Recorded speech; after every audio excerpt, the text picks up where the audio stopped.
but let's start off with the material you're going to need to do it. This material right here is kind of a linen-y fabric. It said when I bought it 100% unknown fibers, but it was really cheap, and so basically all you need is a white fabric. It doesn't have to be pure white though, because you're going to be dyeing it, and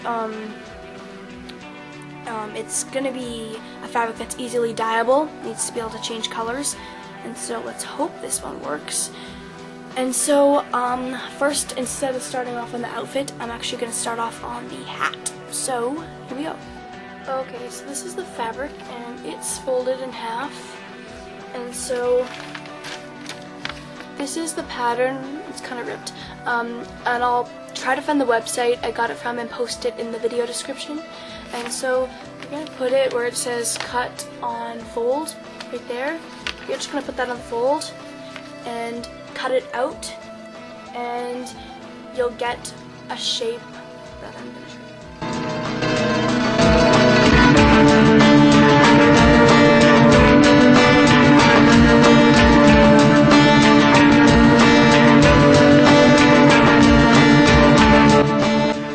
Okay, so now you have this, and you can put the pattern back on top, and it should be the same, almost. It doesn't have to be like exact, but try to get exact. So when you unfold it, it'll be double, okay? So you're going to need to cut another one of these out for the hat, cut two of these out, you know, double layers. And so you'll be placing them on top of each other, and there's something called interfacing, which you'll be putting in the middle to create, make it stiff so it'll stand up and won't be really flimsy. And I'm going to show you what that looks like. So that material is called interfacing, and it looks like this, and it's basically gonna create, it's gonna stiffen up the hat so it's not flimsy when it's sitting on your head, and it's gonna go in between the two fabrics. And so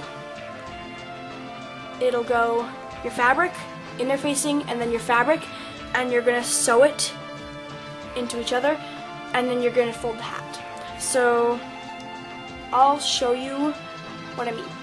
Okay, so this is going to be the binding for it. This is just leftovers from what I had, and I just got a really long strip, and mine's exactly 3 inches wide. So you're gonna fold it in half and put it on like that, and I'll show you how you're gonna put it on. Okay, right here you can see that's the binding, and it's obviously not 3 inches, but when you sew it and fold it in half, it takes off a lot of the length. So right here, and so you're going to want to take, this is the raw edge, selvage, it's where it would fray normally, and so you're going to go and you're going to place it right there. And so when you sew it, you'll be able to fold it over like that, creating a nice look to it. And so therefore you have that, no frays, no nothing.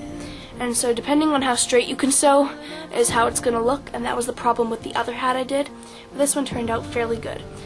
Okay, so next we're going to move on to folding the hat. Okay, so this is the nurse's hat now that it's all sewed, and in the middle is the interfacing and everything, and the binding and everything's on it. And this is how you fold it, because it doesn't look like much of a nurse's hat right now. So you're going to fold this over, and it depends on how much you like it is, how high you're going to fold it from here to here. So I'm just going to put it here for now. And then you're going to take these bits, you're going to fold this down, fold this piece down, and then you're going to take these edges and fold them inwards. So it'll look like this. And that's under it. And when you put the head up, it'll look somewhat like this. So it's a pretty decent looking nurse's hat, I'd say. And now you have to actually dye the hat. I'm gonna try to do it with tea, but I also found that using Coke makes it look older and more rustic, so that might work too. Okay, so we got our boiling pot of water, and we have our nurse's hat that we're gonna dip in, and don't leave it in for too long, because it's more of like, it's still got some white parts to it. It's not a super dark colored costume. So you're going to just dip it in, leave it in for a couple seconds, and later on you're just going to dab some tea bags on it, and that will create the uneven affecting look. And also you can add lemon juice to it, to parts of it, and that acts like bleach. It'll lighten places up. And so that's basically all you gotta do for this. And for this I used English breakfast tea right here. You can also use Earl Grey tea if it's preferred, whatever you have. And it created kind of this tan look. And so we're just gonna let that dry and continue on with it. Okay, so I don't know how this is gonna show on camera because it's very slight differences, but it kind of makes a difference when you have the whole costume together. So we mentioned earlier that lemon juice will take away some of the color if you make it too dark, and this tea bag, to make the color, it's supposed to be imperfection, that wasn't a word, just dab it around like that, and you'll see colors change in it. I'm not going to do it too much because I just did it a whole bunch, but you'll see the different color shades in it, and that's what makes the costume have depth and makes it look old. It makes it look like a Silent Hill nurse, so that's kind of how you do it. And feel free to test around, because that's basically what you gotta do. Okay, so this is our hat the next day, and we found that the stains went away after we hung them to dry. Most of them went away. So, I mean, now you have the shade change, and that's really good. But we're just gonna re-dap it with tea and see how that works out.